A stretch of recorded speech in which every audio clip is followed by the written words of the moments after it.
आज मी दुधीची भाजी बनवली होती, पण माझा मुलगा दुधीची भाजी अजिबात खात नाही. मग उरलेल्या दुधीपासून असं काहीतरी बनवावं जे तो आवडीने खाईल असा विचार केला आणि म्हणून ही मस्त अशी रेसिपी मी बनवली. तर सगळ्यात आधी एक वाटण तयार केलं. यासाठी मिक्सरच्या भांड्यामध्ये 7 ते 8 लसणाच्या पाकळ्या घेतल्या, 2 हिरव्या मिरच्या घेतल्या, कढीपत्ता घेतला, आलं घेतलं, याबरोबरच अर्धा चमचा ओवा घेतला आणि हे जाडसर वाटून घेतलं. इथे आता मी दुधी घेतला, साधारण 100 ग्राम दुधी आहे. दुधी कोवळा आहे त्यामुळे न सोलताच इथे मी वापरते. किसून घ्यायचं आहे. याबरोबरच इथे मी एक गाजर यामध्ये किसून घालते. गाजर नसेल तर फक्त दुधीपासून सुद्धा ही रेसिपी तुम्ही बनवू शकता. आता तयार केलेलं वाटण यामध्ये काढून घ्यायचं आहे.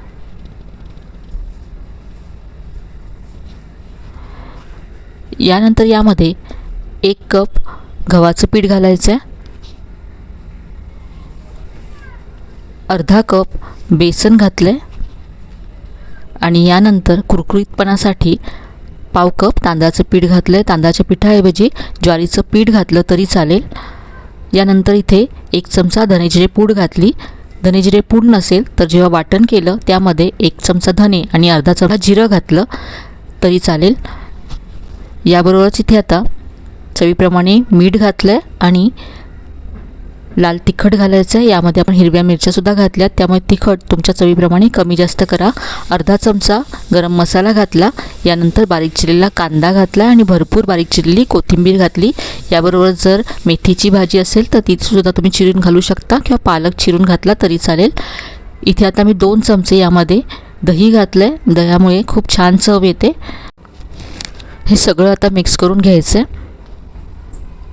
दुधीला भरपूर प्रमाणामध्ये पाणी सुटतं त्यामुळे त्या पाण्यातच आधी हे असं मिक्स करून घ्यायचं. त्याबरोबरच आपण यामध्ये कांदासुद्धा घातला आहे. कांद्यालासुद्धा पाणी सुटेल.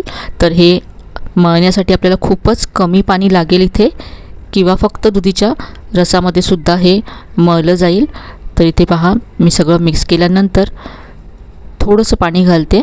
तर अगदी 2 चमचे इथे मी पाणी घातलं आहे.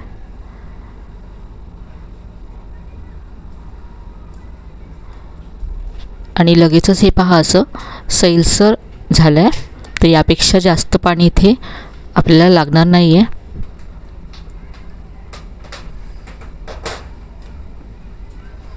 यामध्ये मी हळद घातली नव्हती तर इथे मी पाव चमचा यामध्ये हळद घालते आणि पुन्हा एकदा मिक्स करून घेते सगळं.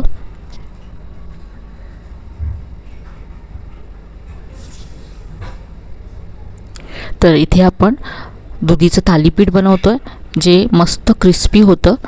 तर इथे मी यामध्ये 1 चमचा तेल घातलं आणि छान असं मळून घेतलं. हे आपलं थालीपीठाचं पीठ मळून तयार झालं आहे. आता आपण थालीपीठ तयार करूया. तर इथे आता मी पोळपाटावर ओलं कापड घेतलं, यावर थोडंसं पाणी लावून घेतलं आणि एक गोळा घ्यायचा आहे पिठातला. पीठ थोडंसं सैलसर असलं पाहिजे म्हणजे आपल्याला अगदी पातळ असं थालीपीठ थापता येतं आणि छान असं क्रिस्पी होतं ते. जर घट्ट असेल तर थालीपीठ पातळ थापता येणार नाही आणि मग थालीपीठ छान असं भाजलं जात नाही, मध्ये मध्ये कच्चं राहतं.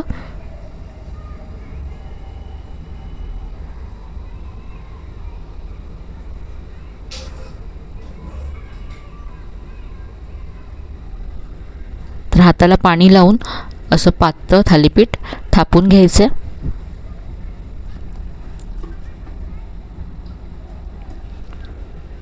यावरती आताचे जे असे ठसे येतात ते घालवण्यासाठी हात फिरवून घ्यायचं आहे.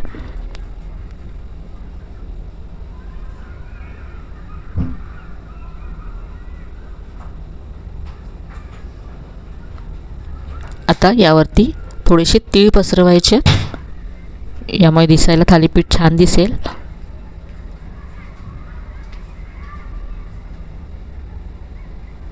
थोडंसं प्रेस करूया म्हणजे हे तीळ चिकटतील. आणि आता तेल सोडण्यासाठी असे होल करायचे आहेत. आता हे थालीपीठ आपण भाजून घेऊया. तर इथे मी गॅसवरती तवा गरम करत ठेवला आहे. यावरती थोडंसं तेल सोडायचं आहे आणि आता या कापडासकट असं थालीपीठ तव्यावरती घालायचं आणि अलगद असा कापड काढून घ्यायचं आहे.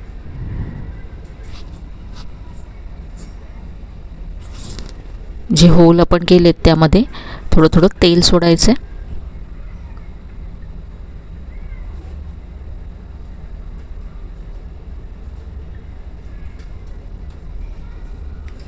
आता 2 ते 3 मिनटं हे आपण भाजून घेऊया.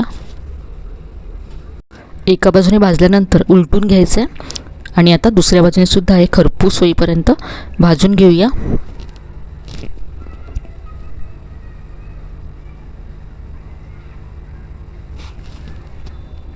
दोन्ही बाजूने हे थालीपीठ अगदी मस्त असं भाजलं गेलं आणि पातळ केल्यामुळे अगदी क्रिस्पी असं झालं. काढून घेऊया. तर इथे मी दही आणि लोणच्याबरोबर हे थालीपीठ सर्व केलं आहे. अगदी मस्त होतं, पौष्टिक आणि टेस्टी असा नाश्ता आहे. एकदा तरी हे थालीपीठ नक्की करून पहा. दुधी न खाणारे सुद्धा हे दुधीचं थालीपीठ अगदी आवडीने खातील. रेसिपी आवडली असेल तर व्हिडिओला लाईक करा, शेअर करा. चॅनलला अजून सबस्क्राईब केलं नसेल तर नक्की सबस्क्राईब करा. चला तर पुन्हा भेटूया. तोपर्यंत धन्यवाद.